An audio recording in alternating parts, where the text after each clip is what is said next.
Hello and welcome to Access Paranormal, and tonight we've got two different things going on the show. The first part of the show I'll be playing a radio show I was on. Frank Carlyle, the big historian in Liverpool there, and he got me on a show to talk about all things paranormal, which I did. Really enjoyed it, so I thought it's a bit of a flashback because I haven't heard it for a long time myself. So I've listened through to it. I've edited it to where I was on, and I hope you enjoy it. After Frank Carlyle, we'll be going across to the Common Mystics with their Boo Review number 19, would you believe? So they'll be going on a little bit later on in the show. But what I'm going to do now is I'm going to take you over to the flashback to Frank Carlyle, the night he interviewed me. Enjoy. What was your last big, this is Jamie Williams, and he's a ghost hunter. Do you call yourself a ghost hunter or paranormal? Yeah. Because what I do know is that you try to debunk things. Yeah. Can I give it a little experience? Go for it. What you done to me? Yeah. Like, well, you never done it to me, like. And Jason is proof of this, by the way. We goes down to a building, and he said, "Will you go down?" I said, "Yeah, all right, we'll do the show, you know, and we'll talk about it, we'll do a review of it." So we went down to this particular place, and we had a photographer, didn't we, with us? And we had one of the... And anyway, what had happened, there was Jamie and Jason and this photographer and someone else, I forget who it was. And we goes upstairs, and he says to me, he goes into this room, and he said to me, now, no one knew Jamie. I didn't even know Jamie. And I'm being honest, neither did Jay, you know, to be honest with you. So we didn't know what to expect anyway. And certainly none of the crowd that was down below, because there was about 20 people, am I right? That's right, yeah. So they were all stuck there down below. They couldn't move or anything. So anyway, we goes up and we're going into these rooms. We went into this big room, and what had happened was, I just had a thing, Angelus Marchetti has just sent a message. Hi, Angelus. And what has happened is this. Jamie said to me, someone will be standing there and look around like that, as though they've been touched, right? He said, and someone will feel a bit nauseated, go over there and sit on that chair. Guarantee you that. So anyway, you know, we're going around, and then we get to this room, and it was John Aware, wasn't it? No, John Aware's a colleague of mine. You know, like teacher, lecturer, whatever. And he's standing and he's looking around by this balcony sort of thing. And the next young, he goes and he's looking around. And he went like that to me to say nothing. So said nothing. And then Francine's friend, now Francine didn't know you from Adam. And Francine's friend certainly didn't know. Caramelia. And she went, and she felt nauseated. You know? And she walked over to the chair that Jamie said, and sat down. And I said, are you all right? And she said, I feel sick. I really feel sick. They were the two instances that got my imagination. And to be honest, it frightened me, because obviously there was a presence. And not only that, but I seen something and other people seen it. And this is in another room where we seen something going across like that. It went across. And I went like that. I said, I've had enough of this. I'm off. I'm off. Now, what, you know, Jamie could have worked on a certain thing. And I went, this fella's good because he's not a phony. And I'll tell you for what it was. And you remember this. You will do, I hope so. Do you ever remember a noise? Bang, bang, like that. The little wax. Right? And it was the letterbox, wasn't it? Yeah. And it was windy, wasn't it? Yeah. And you said, no, it's nothing paranormal. It's the letterbox that's, you know. And that's when I realised, you know, I said, you're not a phony. I could have easily elaborated and scammed it. It's so easy to do to scam things like that, but if you're scamming, you know, you're lying to yourself and you know, you're going to look bad. I believe in, you know, debunking. If we can debunk, we'll debunk it. If it's something we can't debunk, then we can look into it. Then I think this is interesting.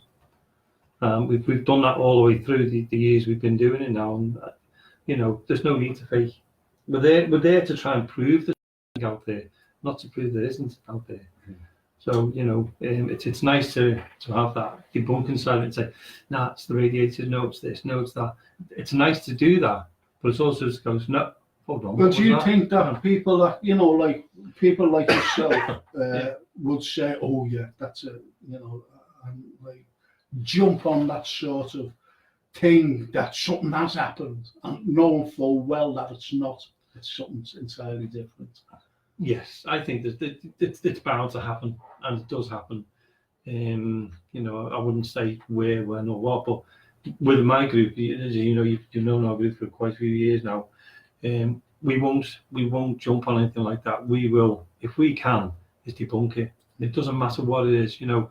Or if we can't debunk it, then we'll walk away and we'll think about it for a few days and go, do you know what? It could have been this. It could have been that. You know, like you can hear the wind outside now. If we had all the lights off and we were doing like an investigation, we could play on that wind and say, what's that? What's that? But we won't. We'll try and think, well, it's windy outside. The roofs, what we don't want the roof, that could be rattling, could be the pipes in here. I mean, there's a ping somewhere in the room. If you had all the lights off, that'd make you jump, wouldn't it, Frank? But you know, you can. I'd say 99% of the time you can debunk it. Yeah. Well, the thing is, you know, as I said when we were in that building, that was rather frightening. It was because it was happening, and when something like that happens, you think, well, I wanted to get away. But you did. I said, listen, I've got to get. I'm working in the morning. I've got a class in the morning. I've got to go. And you and I, why? It's only early. Yeah. And we're here till 4 o'clock in the morning. I said, no, it was 8:30, wasn't it? Yeah. I said, oh, got to go. Because it's it. And Jason stayed all night. Because you went down to the, like at the weekend, didn't you? You went to St. James's Cemetery. Yeah, last weekend we were invited by Michelle Shaw and her group across to St. James's Cemetery. It was one of those, Jamie, what are you doing now? Nothing, just watching telly, right? We're going to St. James's, meet us there. It's okay, then we'll come down, you know. And Lee and Leanne were in ours, and we said, yeah, we'll shoot down. So we decided to go and shoot down in the car, you know. What a brilliant night we had. I mean, they had, there was one time, my partner Marie, we were in the cemetery. We were told, men over that end of the cemetery and the women over this side, just to see if anything happens.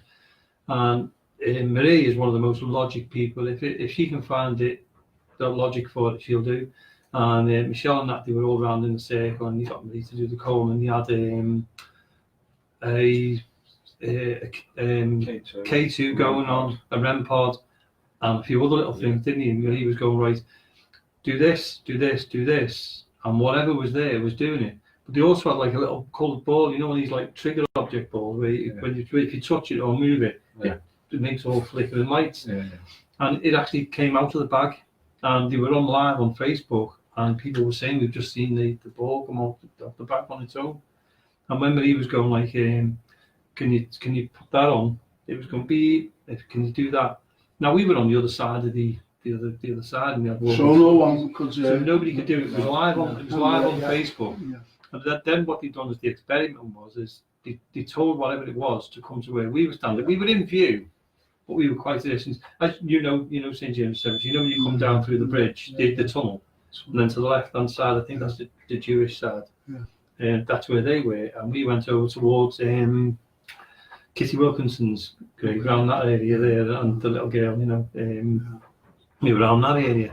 And what we had is we had like a sensor, and you had to touch the sensor for it to go off. It was lights. We were standing there, we were just chatting between us. We didn't know they were going to do it, and there was a bit of a delay on the live, wasn't it, to us for some reason or another. And the next minute, the light went off, and then the REM pod that we had went off as well. We were, well, hold on, stop, stop talking now. So we radioed through to them and said, have you just done anything? They said, yeah, we've asked them to come, whatever it is here, we've asked them to come across to you and to set off the items you've got on the floor. And I'm standing there and I'm going, if you're here, this is the light. Because I'm pointing, because I think to myself, if they've been in our life, they know I'm pointing to things like that. And they were going off, weren't they? And then it just went dead again. And then it happened again, didn't it? Yeah. 10, 15 minutes later, it went off again. But this time it stayed on for ages. And I think I said something like, if you're there, just turn the lights off and go back over to them. And lights went off. Oh. And it never went on again. Mm. To me, that's really good. But you've also, when you go away, you think about things. Did the breeze cause it? Did a wind blow the thing and make it? So you're thinking all the time. So you assess what's actually happened. You're like me there, because when I've given lectures, and I always assess everything, even conversations. I assess them. Paul Burke, I don't know whether you've ever been here. Steve Garnett's joined, Gary Williams has joined, Marilyn Vaughan's joined, Marie Spriggs says, hi everyone. That's Marie Vaughan, yeah. Oh, hello Marie, this partner. Hope you're well. Yeah. He's not here, you know. You think it's a record. It's a record. He's telling the most haunted house that Paul Burke's told us about. Paul Burke's, I don't know what Paul is, you see, because there's two Paul Burke's. The most haunted place I've ever been is a place in Yorkshire called Stevens Park, which was a big old farmhouse then and was used by councils and schools for activity trips for kids.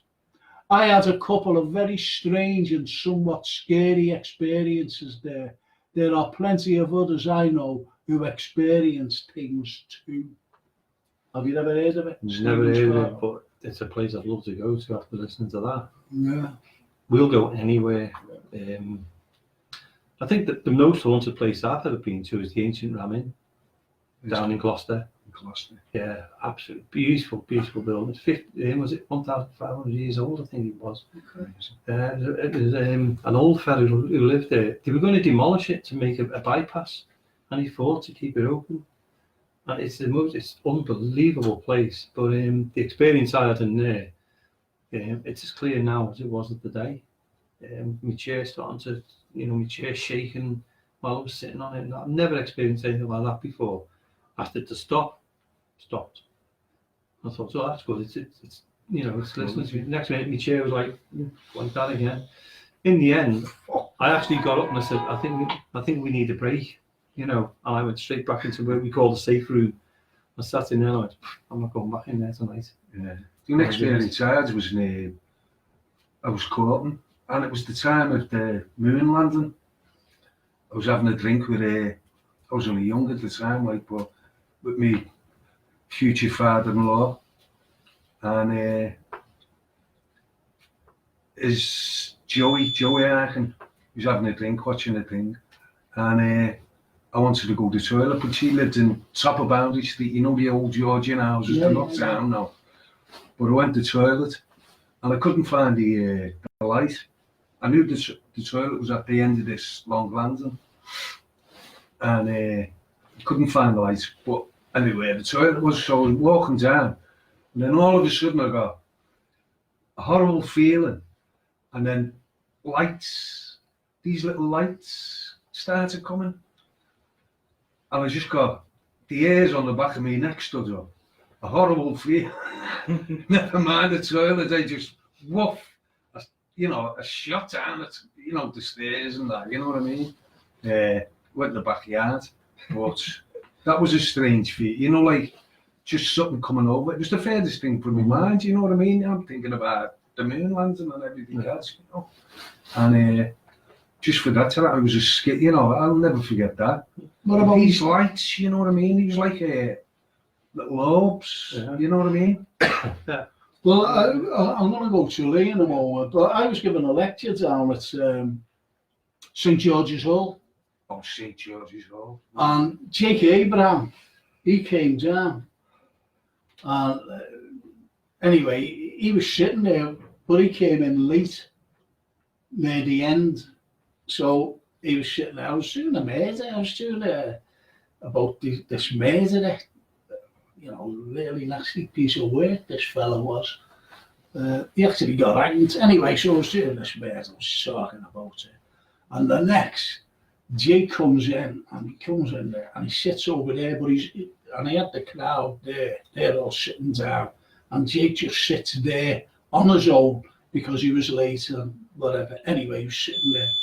And the next, you know, when you're talking to an audience and you can see what's going on, you know, so whatever.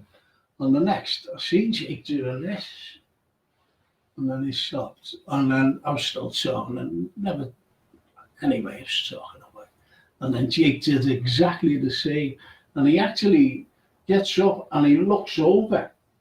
He actually looks over, then he sits back down. And even the people looked over, you know, because of his movement, that's all. He made no noise. And then the next, you know, finished the lecture. So I was talking to Jake later. I said, what was your head moving for? He said, someone blew in my ear. And I couldn't quite grasp what they said, whispered, but blew in my ear. He said, and I thought someone was playing, you know, or wanting to move it, you know, like getting. He said, I just didn't know what to think. So that was an experience there. That's St George's Hall. Also, that was an experience. And another experience I had was when I was given a series of lectures before the refurbishment shut down, before the refurbishment started. And I gave the lectures on a Tuesday and a Thursday, all day. Anyway, I was given these lectures, and I used to bring them into the courtroom, and I used to bring them down into the, you know, into the holding cell from the courtroom. And this day I was just sitting there. I was doing this murder again, and the next, I said, look, would you like to go and see the holding cell where they were dragged down? I said, you know, because they were dragged down, I'm not wanting to try and get away because they knew you're talking 19th century, they knew the outcome. Anyway, I walked down and said, you could stay there until I come back up. I said, it's health and safety. So I walks down. And this door, just a flimsy door, you know, just open it, and you know, I used to make sure that the lights were on, we'll go up and say, come on. And that was all the time. This day, I goes down, and I'm pulling this. I said, and I thought it was a wedge, not at the bottom of the door, and I'm pulling. I mean, it's just funny. So I let it go, but it like, when you let go of a door, it just stays the way it is. But this shut like that. So I went, you know, wind, I don't know what to think. And then I tried to open it again. Point is, I had a lighter, a Zippo, and I went, and it was only a jar like this, less than 6 inches, about 4 inches a jar. So I looked and I thought, oh my God, you know, see if anyone was there, you know, pulling it, because it's still like someone was pulling it, and nothing was there. So I looked again on the floor to see if there was a wedge, and I went, so I was pulling it like that, and there's what made me fly up them stairs. As I was pulling it, I could feel someone pulling it back. Wow. I felt it. And I went, you know, you can imagine the expletives, John. You know what I mean, Jamie? You know what I mean? More than the shoes. And I let go, and I shot up them stairs. Up, you know, like the cell stairs. I shot up. And some fellow went out. Oh, it looks like you're seeing a ghost. I went, well, I don't know what's down there. And this young fella, And I was made up like, you know, young people who went to the thing. And he went, what's up, man? Yeah, I'll go, sir. I'll have a look. I said, no. I said, you can't go down, health and safety. But this kid was a jack the lad. And he went, no, go, sir. Yeah, be all right, you know. So anyway, he goes down. Within seconds, that kid come running up. No one said, he's just shot out. Yeah. He's shot out. And, you know, I said, look, I said, we'll have to finish it now. I said, that's the end of the lecture. So anyway, just walked out, and I was in the middle of them. Satan's, you know, safety, numbers, loads of numbers, and I'm right in the middle of them going out. But that was my experience. What about you, Lee? Have you ever had an experience? Yeah, I had one when I was a kid, and my mum and the family used to work at the local school, and my auntie was a caretaker. So we ended up going like emptying the bins for the kids and all that, and while they were out playing at dinner time. And I was walking around with my auntie, and they've got great big massive glass windows all the way along. And there was the music teacher in the hall playing the piano. And I turned around and said to my auntie, I said, who's that man standing behind like the teacher at the time? Like, he said, there's nobody there, look. And I was like, yeah, there's somebody there. So he's got a white uniform on, hat on. Didn't realise until I was like 16, there was an airplane crash on the field, and it was a pilot that had died that was stuck behind the back of her. My auntie could see it, but she didn't want to scare me because I was young. Yeah. Wow. Yeah, it's amazing. Wow. Yeah. So is that what like got you Yeah. into what Yeah. you do today? Yeah. Yeah, and in the group, Jamie's group. Yeah, it's brilliant. It's unusual. Well, Chris Smith actually lives in Montenegro. Paul McDonough's joined. Hey, Paul. Hope you got your work done. Because he was editing stuff. He's a singer, Paul. It's just John Lennon. And Paul Burke said, the moon landing that never happened. That's another show. Easy.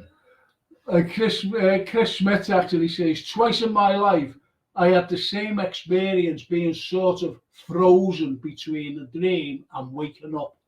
I could talk, and it would just last for a few seconds, very cold, but seemed like ages, then broke.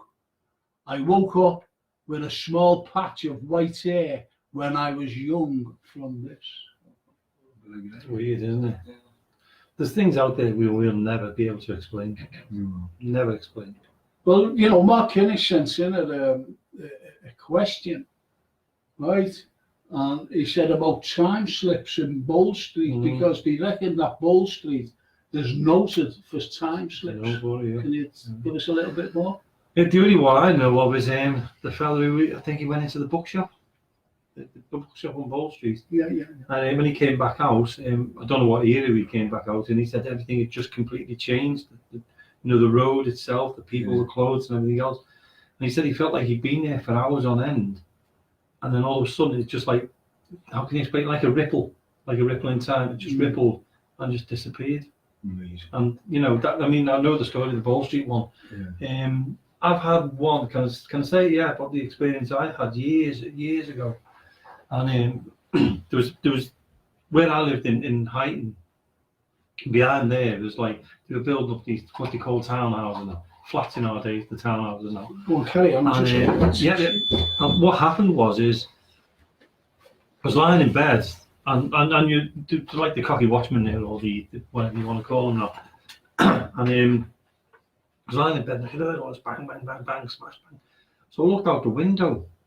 You know the way you look out the window, because I could see, where it was from my house. So I looked out like that and I thought, oh my God, they're getting broken into. So maybe I jumped up, rang the police, got the police around there. Didn't go round, man, you just, but I could see these fellas all going all over the place. I could see sparks, but I knew they had them containers with tools in it, so I thought that they grounded them out on the stealing. Yeah. But the fellow should have been there. I remember the fellow's name, Sean, as well. He was there, and it was lashing down with rain and everything. But anyway, the way you fall asleep and you get up the next morning, I went round to see him and I said, hey, Sean, what happened last night? I said, the police came and everything. He said, what happened? And I said, it was police. And he went, oh, Jamie. He said, was that you called the police? He said, yeah. He said, what for? And so I explained to him about all these things going on. And I said, I could see the fellas going across and everything. And he went, Jamie, I was here all night, nothing happened. I said, what do you mean? He said, the first thing I knew was the police were banging on my door with police dogs and everything. They had torches and they were checking everywhere. And he said, nothing happened. I said, surely, I said, check the containers and that. And I was convinced he'd been broken into. And I said, he said, no, he said, the police went everywhere. He said, they couldn't find anything. And he said, they just went. And he said, I went back into this Winnebago we had. I was baffled. That's it. Anyway, I spoke to someone who knew about it and he went, well, Touching and Brickworks used to be there. And then I remember the fella who was building them found the templates, what they used to make the bricks in, and he used to scoop them off and like a wooden. He'd found them in the place where I was saying it, where I'd seen everything. And when I was talking to him, he turned around and he said, it's like you've had a time slip. You've actually seen what's been going on there. He said, if you think about it, when they're doing the bricks, they're hammering, the sparks going everywhere and that. For years, that has absolutely baffled me. I've never seen anything like it before, and I don't think I will again. But another one was, I'm saying again, another ghostly experience I had was on Thomas Street, where Radio Merseyside used to be. St Thomas Street. Yeah, well, not St Thomas Street, the one where the hotel was.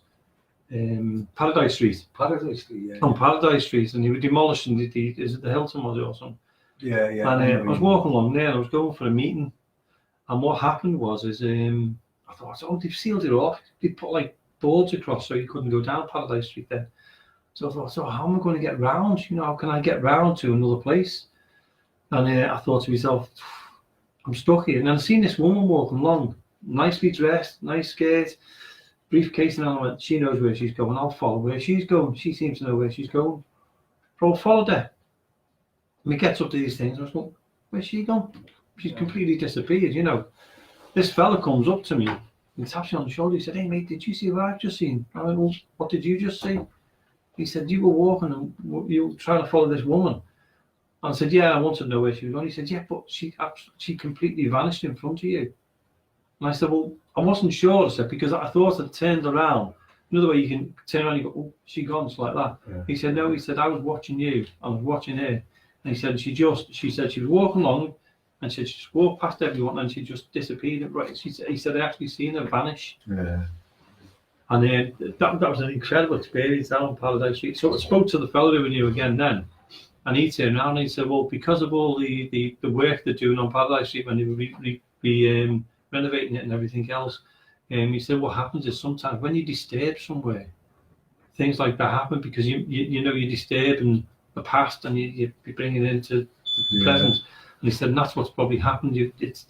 She's just gone on in a normal way. She's just carried on, walked wherever and just vanished. And he said, what you've seen is that slip again. Yeah.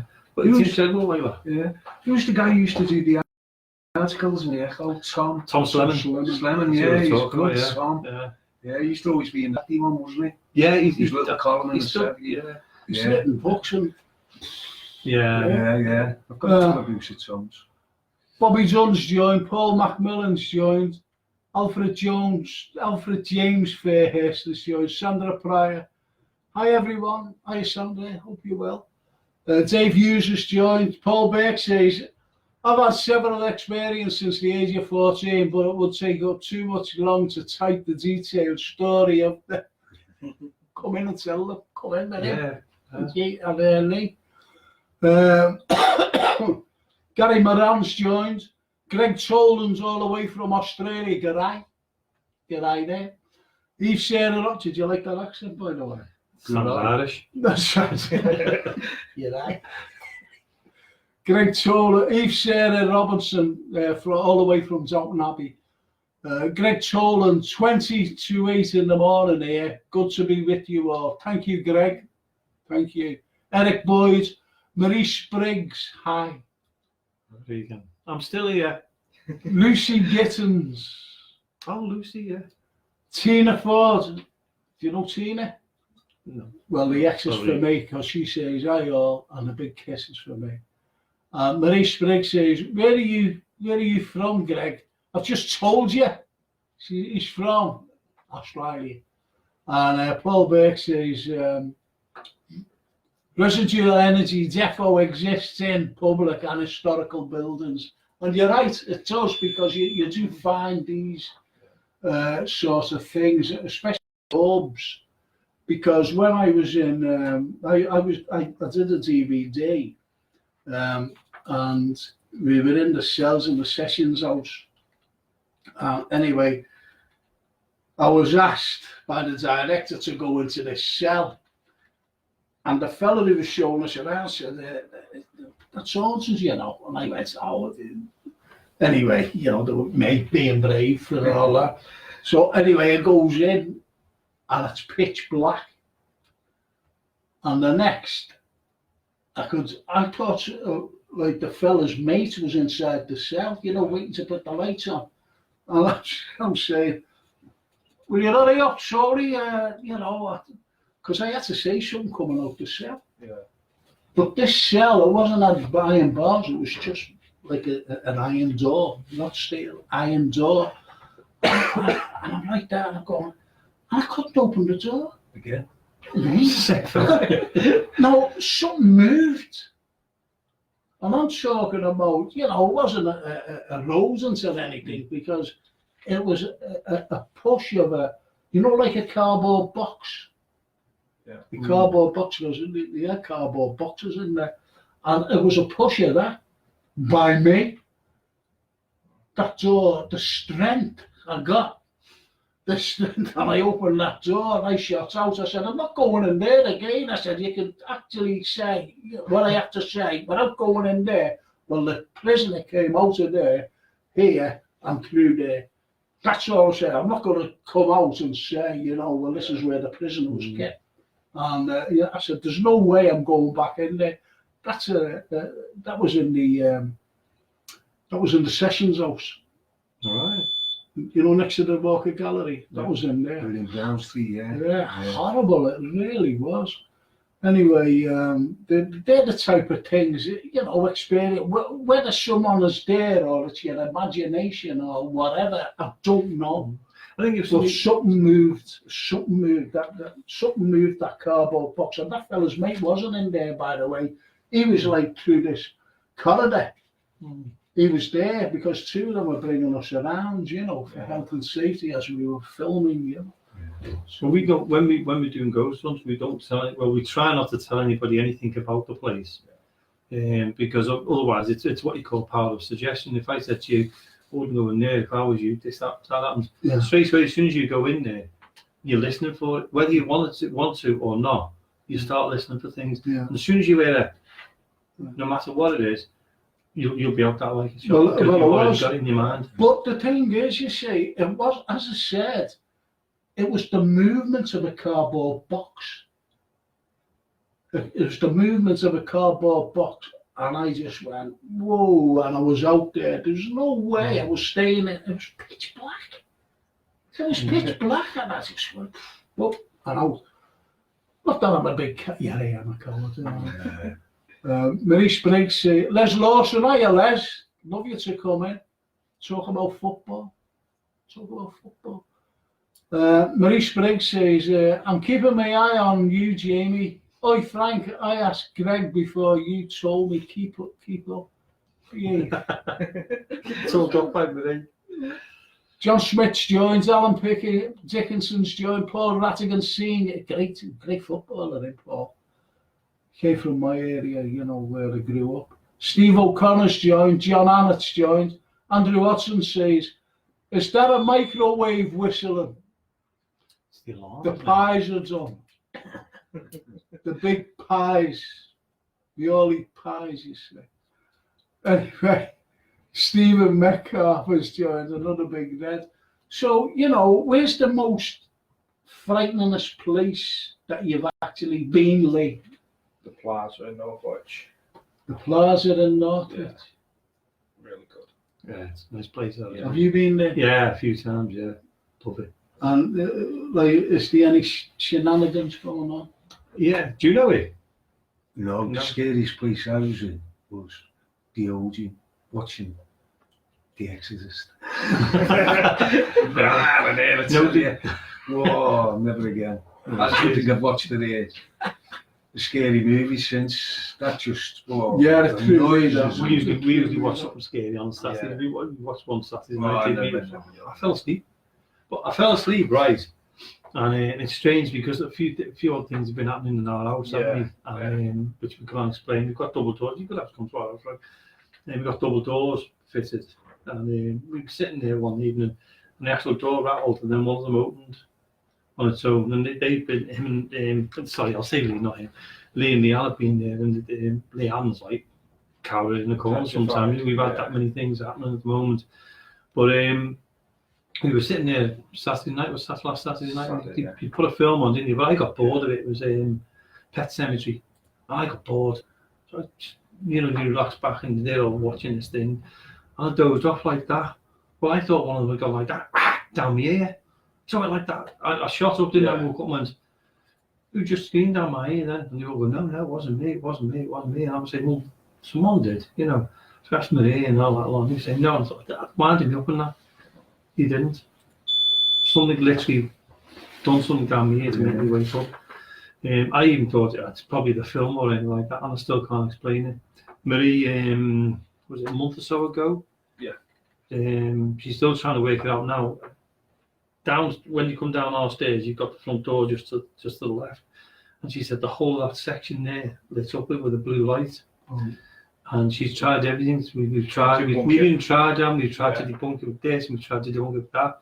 I've even got now, which I don't know whether it's on now, but we've got like a CCTV camera to the phone. What we've been doing is putting it on over night time to see if anything happens. We put it on in the kitchen, nothing. Put it on in the living room, and it's been doing things and taking pictures with a big blue light on it. And it will say like 10:48. It'll be really blue. And then 10:49, it's normal. Even in the daytime, natural pictures, but it's taking pictures when we're not there. Yeah. Now, you've got to walk past it or do something for it to go off. Wow. So, we're made up. But the funniest thing is when you come down the other week, I said to you, didn't I? Oh my God. I said, you're not going to believe this. I said, I was sitting here watching the TV and there's two kids hanging on the gate looking looking into the house. So I thought, they've got in there. One of them turned out to the other one. He turned out and said, hey mate, there's that haunted house. There's that haunted house there. And they were looking into our house. So I thought, I'm going to have to start looking. Once I've settled and everything's done in the house, I'm going to look into it a little bit of the You live in a haunted house? I hope so. And you want me to go and visit you in your haunted house? He wants me to do, these Podcast, yeah. No chance. Yeah, but you know what I'm doing anyway in the house, so we won't be in the house actually. No, they follow you up. Have you never seen The Following, the film, The Following? No, they don't follow you. It's only if you do things that they'll follow you. Paul Burke says, funny that, talking about you, John. Funny that my mum watched The Exorcist in the cinema and still to this day won't watch it again now to relax. They're not real. They don't bother me. No, it's only what you said before. The seed being thrown in your head. Power suggestion. Yeah. Sometimes you can invite things into, I just wouldn't like to go there, you know what I mean? I'm open-minded about things and all that, but it's just something that... Okay. So that was Frank Carlyle Show over on Access Northwest Radio. Sadly, it doesn't exist anymore. And I loved that. I used to love being on that show and also here on the community radio show as well, L35. So, I was on two different shows at one time. Sadly, I'm only on L35 Community now. But I had a great time there. Thanks again to Frank Carlyle for giving me that platform to talk about the paranormal. I really love doing it. Anyway, I won't keep you. I'm going to put you across now to the Common Mystics, the Boo Review, and the story about the ghost of Aunt Morris.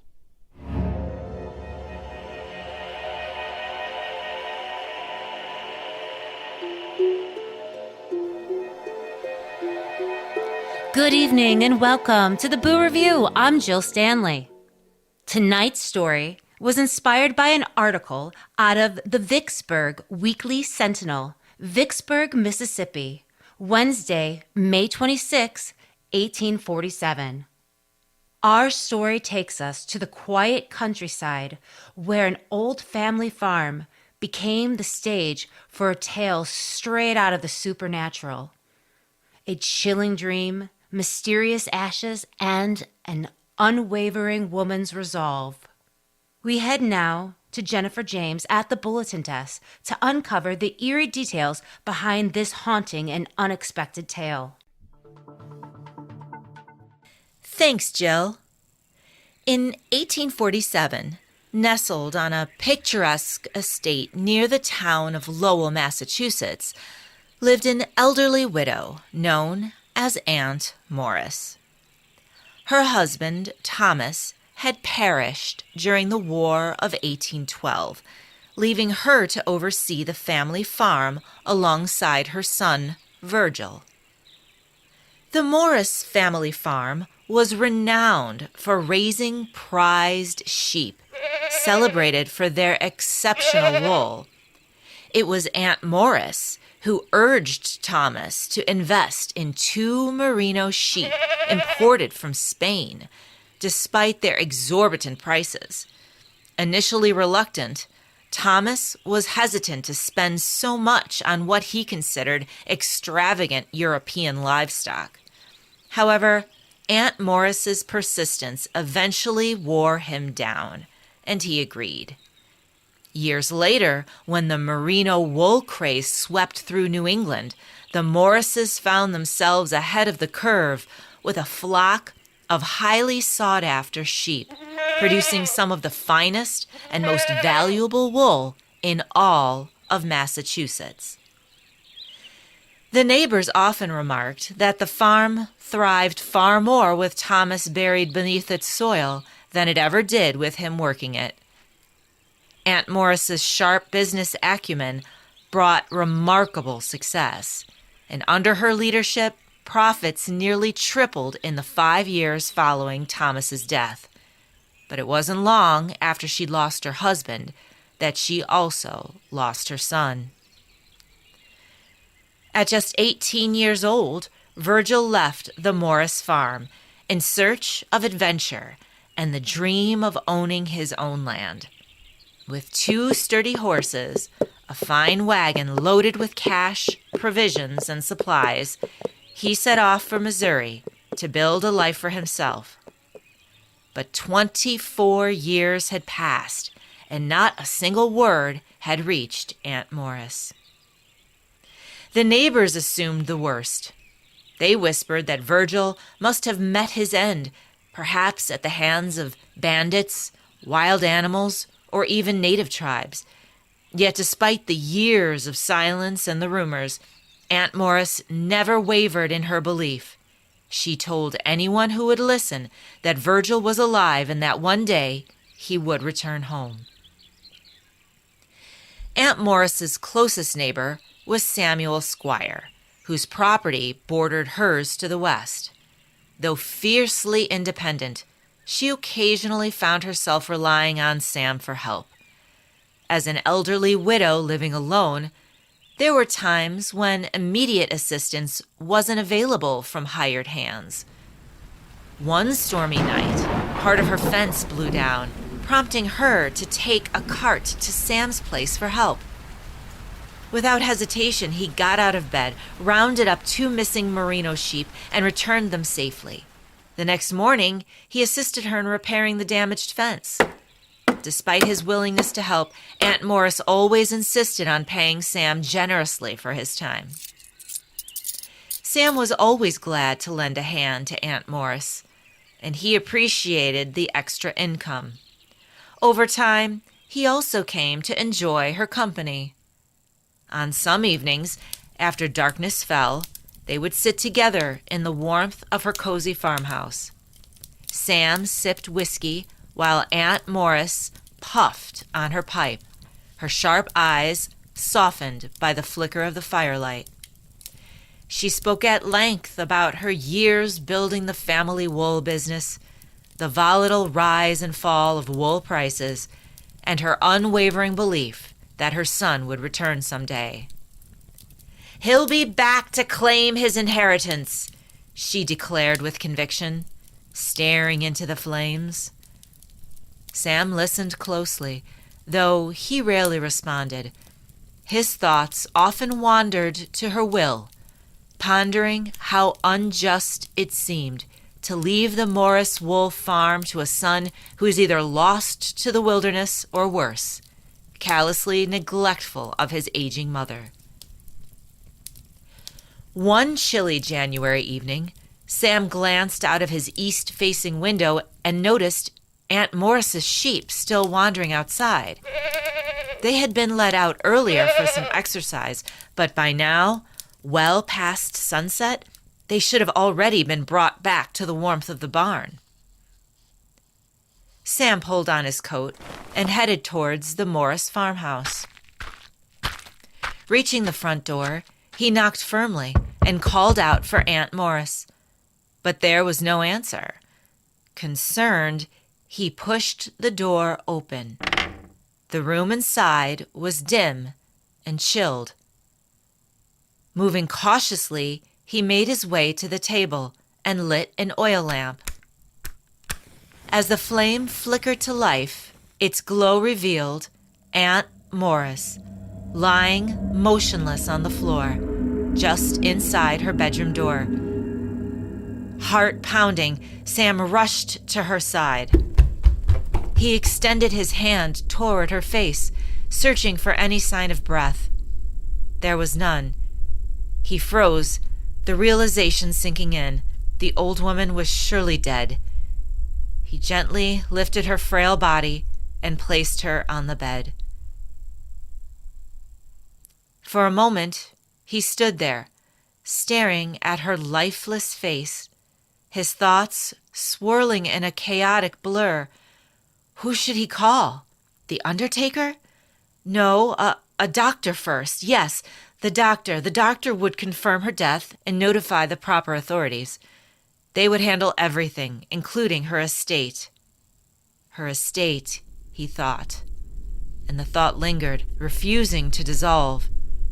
Her thriving business, her valuable property, all of it now loomed large in his mind as he stood there, still and silent. Overcome by a sudden mix of righteousness and greed, Sam crossed the room to the bureau against the far wall. He yanked open each drawer, rifling through them in frustration. Empty, no papers.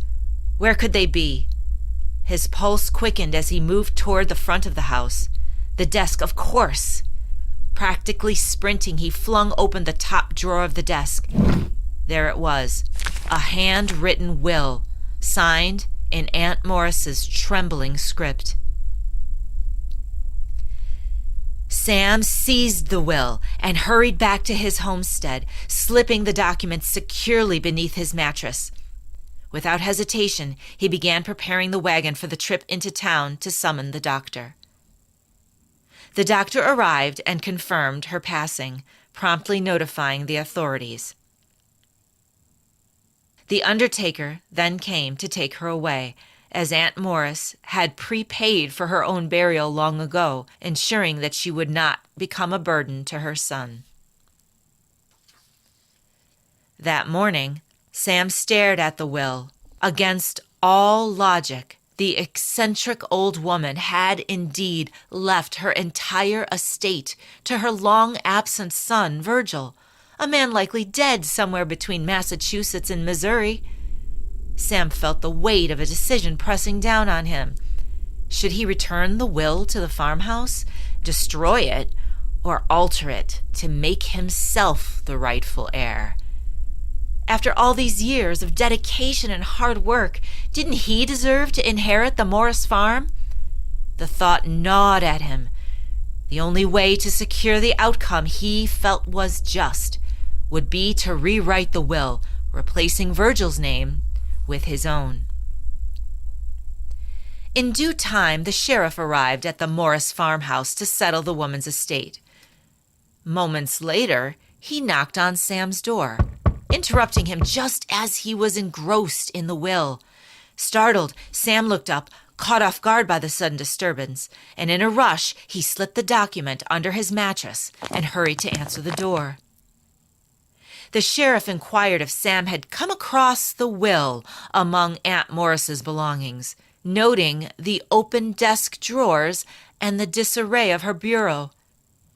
Sam hesitated, his mind racing for a plausible explanation. After a brief pause, he claimed he had been searching for medicine to help Aunt Morris, but found none, and he certainly hadn't seen a will or any other important documents, he said. The sheriff scanned the room, his eyes briefly lingering on its contents. After a moment of consideration, he left Sam without further questioning. Consumed by fear of being discovered, Sam waited until nightfall to examine the will once more. As he retrieved the stolen document from its hiding place, the faint scent of Aunt Morris's pipe smoke seemed to linger in the corners of his cabin. He pored over the will for hours, his attention fixated on the perpendicular loops and the tremors of her signature. For days he practiced tirelessly, writing and rewriting, striving to replicate the shaky, uneven strokes of the old woman's handwriting. With each attempt, Sam reassured himself that he was doing the right thing.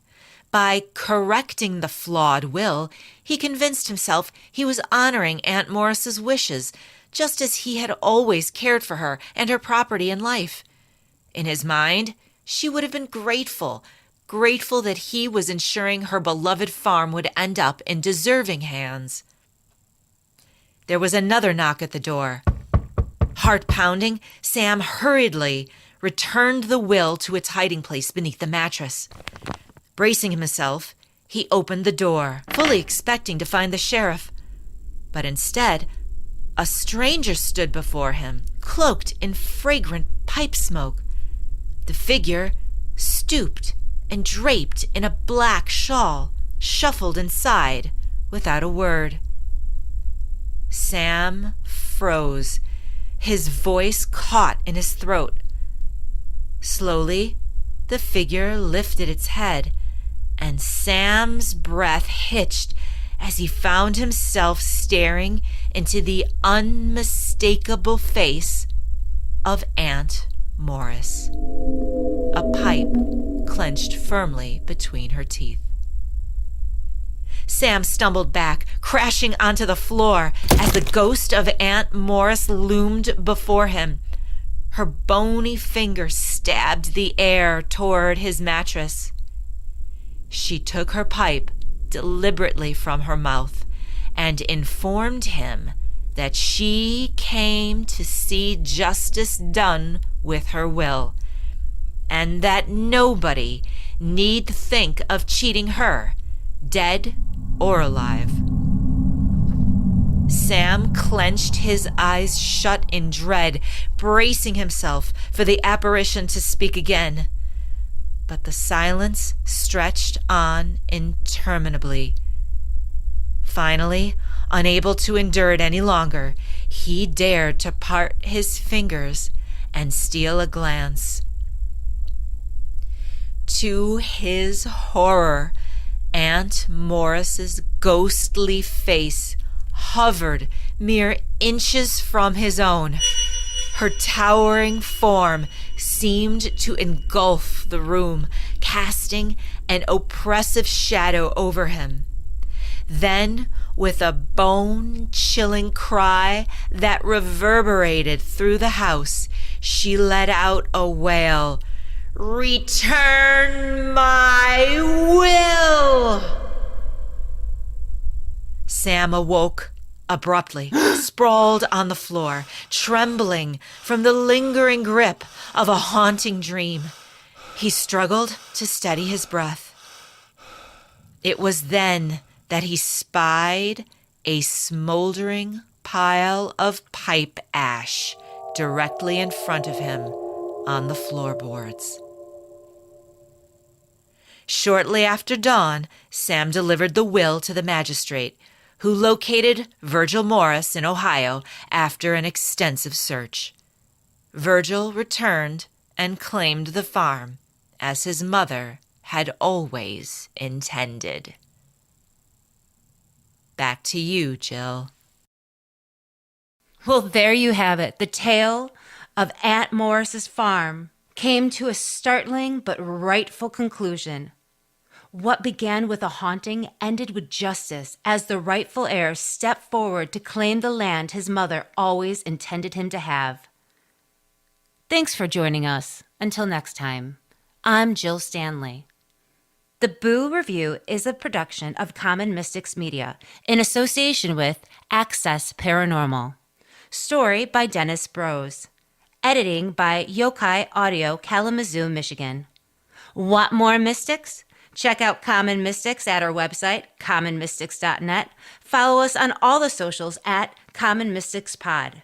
Stay in touch with us on Patreon, /Common Mystics. Thanks so much. Bye-bye.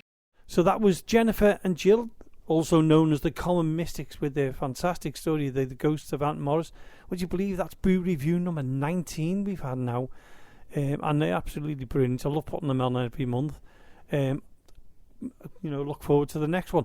And also, I'd like to say a huge thank you to Frank Carlyle for interviewing me. And that was 6 years ago, around 6 years ago when I did that interview with him. I thoroughly enjoyed that night. I remember it really well. Going on to his show and doing the ghost stories was great. And that was on Access Northwest Radio. Sadly, the station doesn't exist anymore. But I'm here on L35 Community Radio. And it's coming to the end of the show now. So I'd like to say a huge thank you again to Frank and to Jennifer and Jill for the Common Mystics.